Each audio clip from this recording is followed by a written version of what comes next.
আজকে যে রেসিপিটা আমি আপনাদের জন্য নিয়ে এসেছি সেই রেসিপিটা আমার পরিবারের সবার খুব পছন্দের একটা রেসিপি। এই রেসিপিটা হচ্ছে রুই মাছের মাথা দিয়ে মুড়িঘণ্টার রেসিপি। এই মুড়িঘণ্ট যারা খেয়েছেন তারা একমাত্র বলতে পারবেন যে এটা কতটা টেস্টি একটা রেসিপি। প্রায় কম বেশি অনেক বাড়িতেই এই আইটেমটা করা হয়, আবার অনেকেই আছেন যে আইটেমটা ঠিকমতো রান্না করতে পারেন না। যারা নতুন রাঁধুনি আছেন তাদের জন্য আজকে আমি নিয়ে এসেছি রুই মাছের মাথা দিয়ে মুড়িঘণ্টার রেসিপি। যেহেতু রুই মাছের মাথা দিয়ে করব তাই রুই মাছের মাথা তো অবশ্যই লাগবে। এখানে বড় সাইজের একটা রুই মাছের মাথা নিয়ে নিয়েছি এবং মাথার যে সাইডের কাঁসাটা আছে সে সম্পূর্ণ মাছের মাথাটাই কিন্তু আমি নিয়ে নিয়েছি।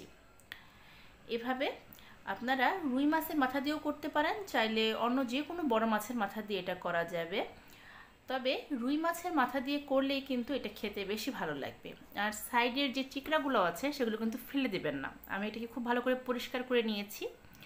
এখন এই মাছের মাথাটা একটু লবণ আর হলুদ মেখে আমি এটাকে খুব ভালো করে ভেজে নিয়েছি। এটাকে অলরেডি ভেজে আমি এখানে উঠিয়ে রেখেছি। এখন আমি রান্না করব।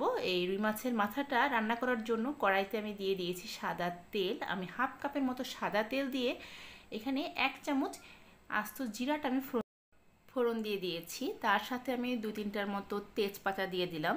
এই জিরা আর তেজপাতাটা হালকা ভেজে নিতে হবে। যখন দেখবেন এটা ভালো মতো ভাজা হয়ে আসছে, এখানে 2-3টার মতো দারচিনি এবং 3-4টা এলাচ এগুলোকে আমি মাঝখান থেকে ভেঙে দিয়ে দিয়েছি। আর পোলার চাল দিয়ে রান্না করব, এই জন্য এখানে আমি প্রায় হাফ কাপের মতো চিনি গুঁড়া পোলাওয়ের চালটা খুব ভালো করে ধুয়ে নিয়েছি। সেই চিনি গুঁড়া চালটা আমি এখানে দিয়ে দিলাম।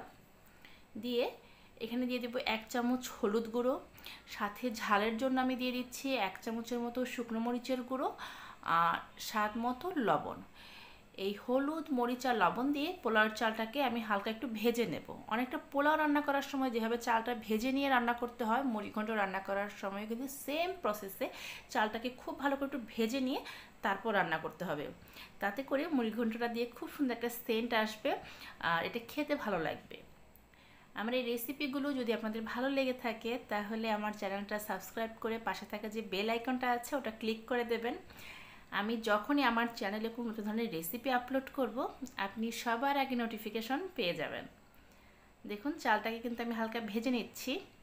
অবশ্যই কিন্তু চালটাকে একটু ভেজে নিয়ে রান্না করবেন, অর্থাৎ মশলাটা দিয়ে কিন্তু সাথে সাথে ঝোল দিয়ে দেবেন না।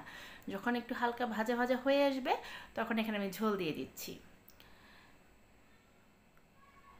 ঝোলটা একটু পরিমাণ মতোই দেবেন। যদি কিনা মুড়িঘণ্টটা একদম ঝরঝরা করতে চান সেই ক্ষেত্রে ঝোলটা একটু কম দেবেন, আর যদি মনে করেন না একটু গ্রেভি রাখবেন সেই ক্ষেত্রে ঝোলের পরিমাণটা একটু বেশি দিলেও কোনো সমস্যা নেই।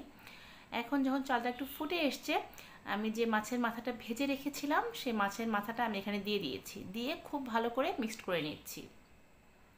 এই মুড়িঘণ্ট রেসিপিটা সবচেয়ে বেশি ভালো লাগে গরম ভাতের সাথে। আপনারা চাইলে পোলাও অথবা খালি খালিও খেতে পারেন। আমার এটাকে খুব ভালো করে রান্না হয়ে গেছে, তখন আমি বাটিতে এটাকে সার্ভ করে নিয়েছি। দেখুন হয়ে গেছে আমার রুই মাছের মাথা দিয়ে মুড়িঘণ্ট। আশা করি রেসিপিটি আপনাদের ভালো লেগেছে।